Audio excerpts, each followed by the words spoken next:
I am Linel C. Olpot and I will be discussing solutions in the sample problems on cooling tower characteristics and makeup water. First problem is about cooling tower characteristic. Determine the theoretically required kAV over L value for a cooling duty from 105 degrees Fahrenheit inlet water, 85 degrees Fahrenheit outlet water, 80 degrees Fahrenheit ambient wet bulb temperature, and an L over G ratio of 0.97. For the solution, from air-water vapor mixture tables, table 12-1 of Paris 7th edition, we can get the enthalpy of the inlet water, which is designated as H1 of 43.69 BTU per pound. And by the equation H1 plus L over G times delta T, we can get and calculate for H2, which is 63.09 BTU per pound. Next, we will calculate for the intermediate enthalpies of the cooling tower for 87, 93, 97, and 103 degrees Fahrenheit respectively. But before that, we will calculate for intermediate temperatures using the four equations of Chebyshev's rule for the intermediate temperature of water.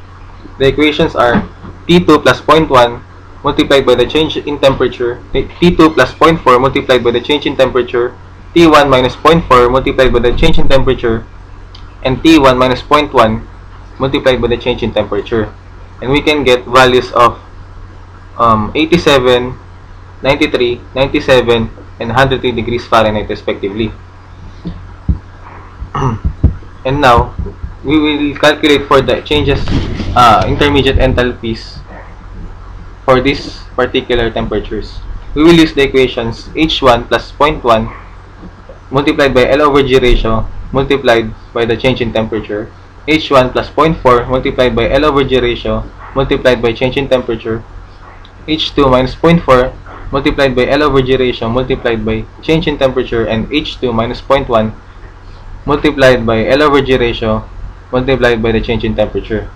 And we can get 45.63, 51.45, 55.33, and 61.15 BTU per pound. Next, get the difference between the enthalpy of water and air. And we will have 6.3, 8.8, 11.22, and 16.19 BTU per pound. Then reciprocate all the changes in enthalpy and get the sum of all the reciprocated changes in enthalpy. And we can get 0.4232935. Having all the values needed, using the equation kAV over L is equals to the integral of dt over HW minus HA from T2 to T1, which is approximately equal to T1 minus T2 over 4 multiplied by the quantity 1 over delta H1 plus 1 over delta H2 plus 1 over delta H3 and plus 1 over delta H4. We can get a cooling tower characteristic or kAV over L value of 2.1163175.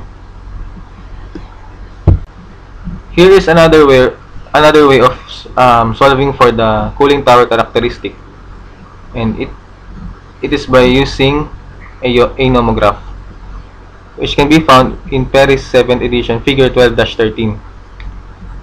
Here is another sample problem. If a given tower is operating with 15 degree Fahrenheit range, a cold water temperature of 80 degrees Fahrenheit, and a wet bulb temperature of 70 degrees Fahrenheit, what will be its cooling tower characteristic? To get the cooling tower characteristic, first plot the cold water temperature, the cooling range, and the wet bulb temperature on the graph. Then draw a straight line connecting the points, and it will be designated as the original line. If the L over G ratio is calculated to be 1, then kAV over L may be established by a line drawn through L over G equal to 1 and parallel to the original line. Plotting it, we can get a cooling tower characteristic of 1.52.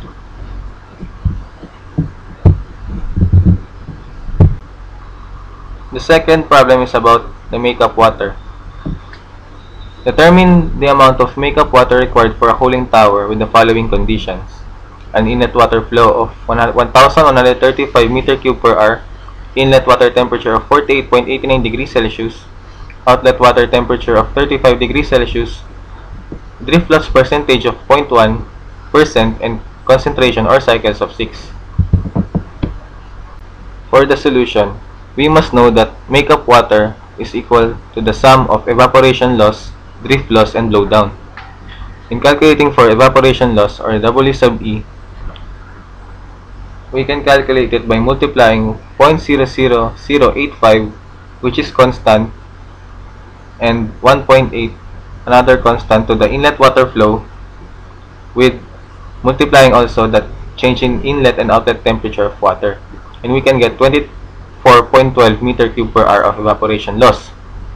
Then for the drift loss, or W sub D, we will just multiply the inlet water flow by the drift loss percentage of 0.1%, or 0.001, and we can get 1.135 m3 per hour of drift loss. For the blowdown, we can calculate it by dividing the evaporation loss by the cycles, or the concentration, subtracted by 1, which is 24.12 over 5, and we can get 4.824 m3 per hour of blowdown. We can get the makeup water by adding all the values of evaporation loss, drift loss, and blowdown, and we can get a value of 30.079 m3 per hour, or 132.51 gallon per minute of makeup water.